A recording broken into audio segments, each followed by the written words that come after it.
تجرب لكن نجينا من الشرير لأن لك الملك القوة المجد الأبد داهرين آمين. السلام عليك يا مريم يا ممتلئة النعمة الرب معك مباركة أنت في النساء ومباركة ثمرة بطنك سيدنا يسوع المسيح. يا قديسة مريم يا والدة الله صلي لأجلنا نحن خطأ الآن وفي ساعة موتنا. المجد للآب والابن والروح القدس الآن وكل آوان وإلى الدهر الداهرين آمين. Bismillah wal ibn wal qudus alillahi wahid. Amin.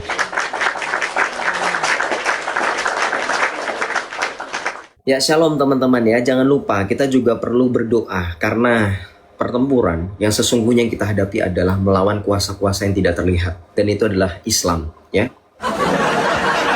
Ya, karena mereka adalah buah-buah dari penyesatan yang telah diperingatkan oleh Tuhan kita Yesus Kristus. Dan tidak hanya dengan fisik, kita juga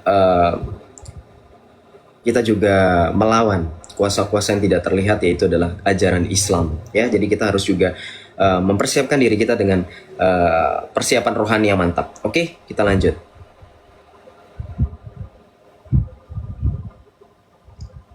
Apa ini?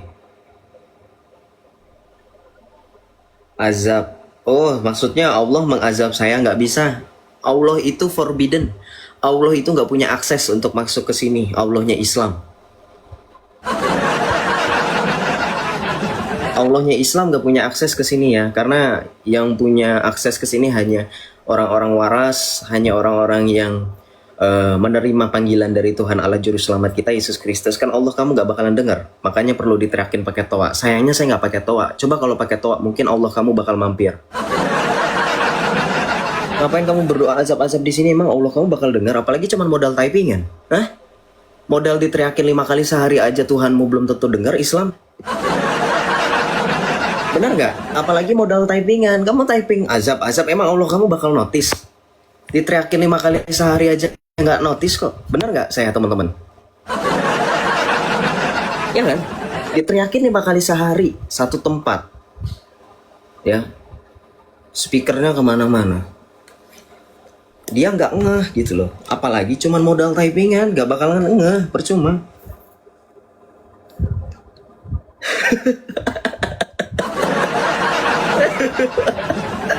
Kadang saya kalau nyeletuk gitu suka mikir kok bisa ya tiba-tiba nyeletuk gitu ya. Puji Tuhan ya, Tuhan mengkaruniakan hikmat ya. Jadi tidak perlu berkata kasar, tidak perlu makian, tidak perlu urat ya teman-teman. Puji Tuhan ya, cukup dengan kata-kata yang seperti itu harusnya orang waras bisa berpikir ya. Aduh Tuhan, terima kasih.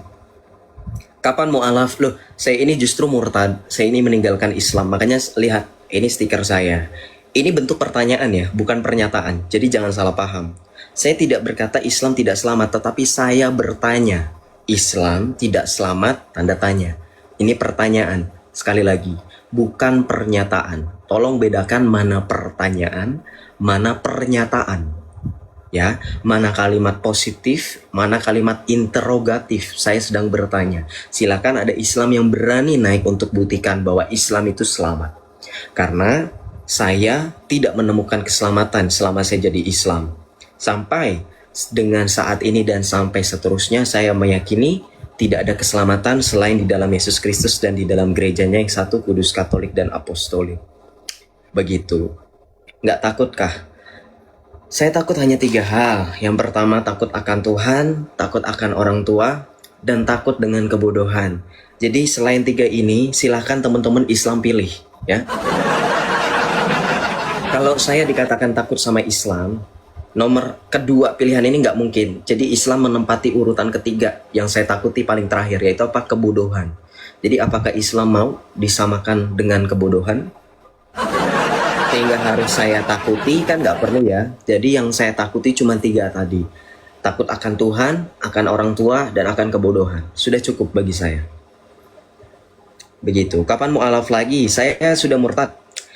Saya mengenal Yesus Kristus itu dari kebencian. Ya, saya sudah sering bilang. Ya, buat teman-teman yang baru bergabung, shalom, salve. Dan teman-teman mungkin sudah ada yang tahu kan, dan kenal saya ya, sudah dari lama. Yang baru bergabung mungkin boleh lihat di YouTube kesaksian saya. Hanya singkat dan padat dan jelas, saya ulangi sekali lagi, saya tidak menemukan keselamatan di dalam Islam. Ketika saya membenci Kristus, saya justru menemukan Kristus. Ya, seperti itu. Silahkan request naik, kita berdiskusi. Salve Bang, salve, shalom. Udah mulai kenyang Sarimio. Oh, saya gini loh teman-teman Islam ya. Yang melakukan islamisasi itu Islam. Ada loh islamisasi yang menyamar, tau nggak teman-teman? Ada yang tahu nggak di Papua itu ada yang menyamar orang Islam jadi misionaris dan mereka melakukan islamisasi. Ada yang sudah tahu? Yuk bantu tap layar kita ke 200k teman-teman, tolong bantu saya 200k. Nih. Ada yang tahu? Nih. Ke Jayapura 1 bulan tidak ada dakwah. Akhirnya kami pergi 1 bulan, kembali ke Jayapura 1 bulan tidak ada dakwah. Bagaimana caranya bisa sampai ke Wamena? Saya mulai menggunakan siasa, yaitu saya ke kantor desa supaya nama kami semua diganti. Foto-foto kami, KTP-nya diganti nama, yang nama Abidin dengan nama Markus, yang nama Zainuddin dengan nama Wilhelmus, yang nama Abidin dengan nama Paulus, yang nama Fadlan dengan nama Leo. Agamanya dikasih kosong. Dengan cara ini baru kami bisa beli tiket pesawat misionaris. Begitu membawa nama Markus, akhirnya bisa dibeli. Kami beli tiket semuanya, sesudah itu besok pagi kami akan terbang ke Jayapura. Bayangkan mereka mengakui berdakwah Islam di Wamena di Papua 1 bulan gak dapat hasil. Akhirnya Islam tersebut nyamar jadi misionaris. Sekarang siapa yang melakukan islamisasi? Kita bongkar aja, itu sudah lama loh. Kalian apa mau tutup mata orang Islam? Ternyata yang menyamar-nyamar itu kalian. Kenapa? Ya Islam kalau nggak cabul ya kibul. Silakan naik bantah saya. Saya nggak mau cuman koar-koar di kolom komentar. Saya sudah bilang, kalian saja supaya bisa dinotis, supaya bisa didengar oleh Allah, kalian pakai pengeras suara, pakai toa. Nah kalian kalau mau dinotis sama Joseph, kalian mau saya notis, saya ketahui, kalian naik, jangan cuman modal typing. Ya, silakan.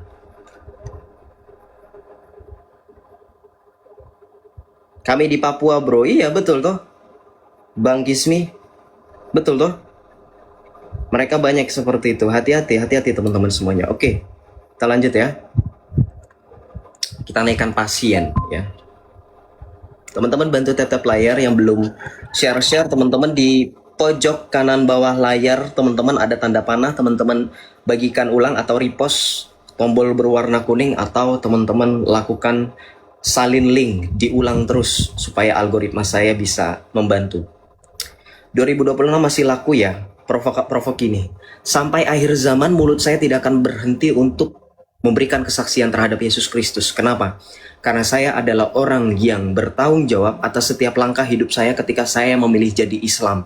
Maka saya tebus segala bentuk putusan pertama dalam hidup saya, memilih Islam, dengan cara sampai dengan saya menemui ajal, saya tetap dari bibir saya keluar kesaksian akan Tuhan Yesus. Jadi kalau kamu pikir saya sedang melakukan provokasi, ya, yang terprovokasi adalah iblis dan pengikutnya.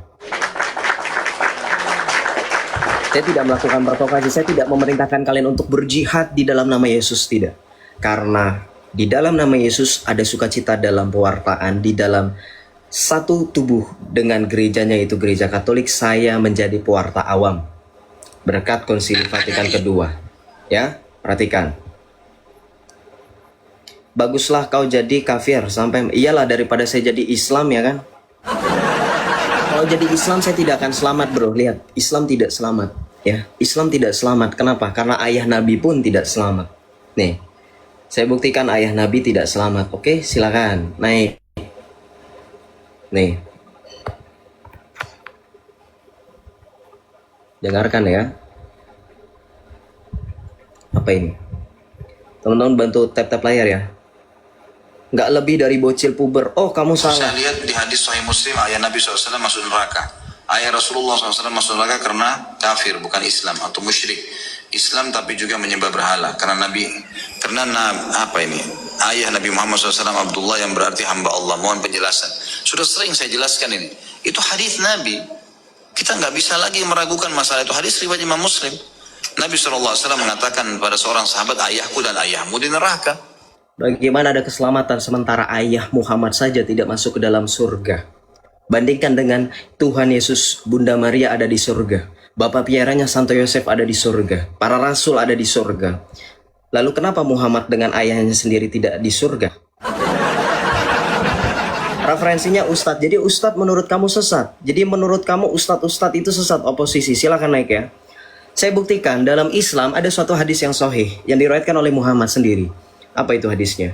Al ulama warasatul anbiya. Ulama adalah pewaris para nabi. Jadi ketika kalian tidak percaya dengan ulama, maka gugurlah 4 sumber hukum Islam, yaitu salah satunya Al-Quran, hadis, ijma, dan qiyas. Orang Islam jangan munafik.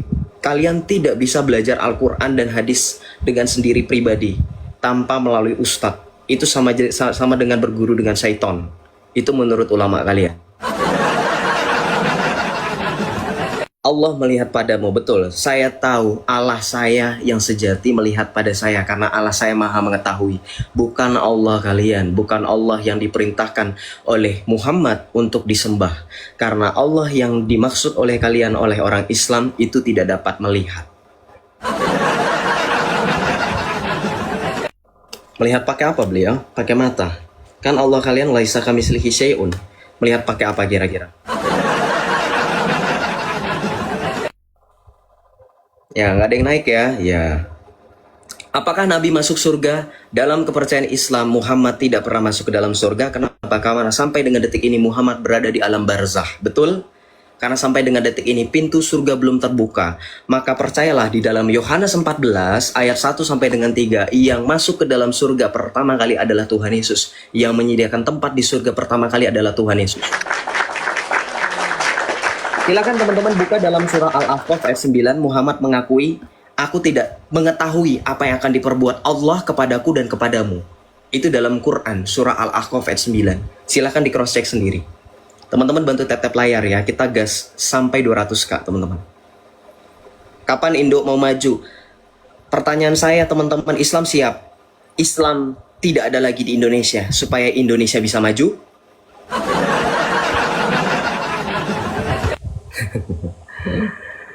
Ya, shalom. Oposisi 1978. Selamat malam.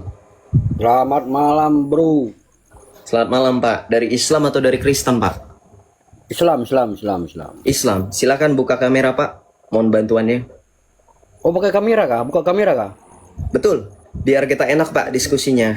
Saling kenal, saling silaturahmi. Ya oke, kalau aku buka kamera nggak usah lah, aku turun aja. Soalnya aku lagi. Ya udah deh. Apa yang mau ditanya? Kalau nggak mau buka kamera, apa yang mau Soalnya ditanya? aku nggak enak lagi Kalau nggak buka kamera. karena diundang aku nanyakan gitu. Oh ya udah, kalau nggak enak badan ya sudah. Apa yang mau ditanya? Silakan. Begini ya, sebagai Muslim saya tertulis di Alkitab saya di surat Al-Baqarah 136. Tidak perlu saya sebutkan surat Al-Baqarah 136 dan surat Al-Ahzab dan surat Al-Imran 1 ayat 5 bahwa Islam adalah agama yang benar. Jadi tunjukkan di kitab Anda, di Bible Anda, bahwa Kristen itu adalah Ali Imran berapa?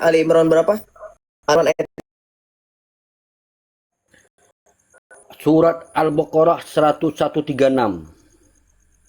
Tahu. Al-Baqarah 136, lalu Ali Imran berapa tadi? Ayat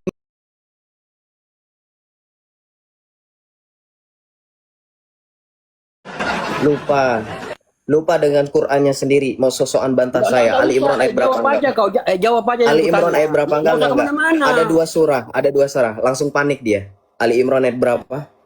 Karena saya tahu Ali Imran ayat 5 nggak ada hubungannya dengan Islam agama yang benar. Ali Imran ayat berapa? Jawab aja melalui Ali Imran ayat berapa?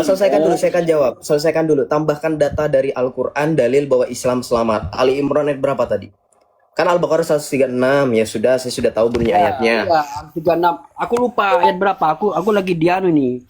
Jadi kau tunjukkan dalam Bibelmu bahwa Kristen itu Sudah, dengarkan dulu. Kita bahas dulu Al-Baqarah 136. Kita uji, betul nggak di situ dikatakan Islam selamat? Yakin? Pegangan ya? Yakin nggak? saya tidak menyebutkan selamat, bahwa Muslim itu adalah Kau tunjukkan di dalam Bible-mu bahwa Ya. Shh. Dah, saya tahu kenapa alasan kamu nggak mau open camp. Biar nggak malu, karena kamu itu nggak ada ilmu. Ya, udah. Aku ternyata begitu. Wah, panik.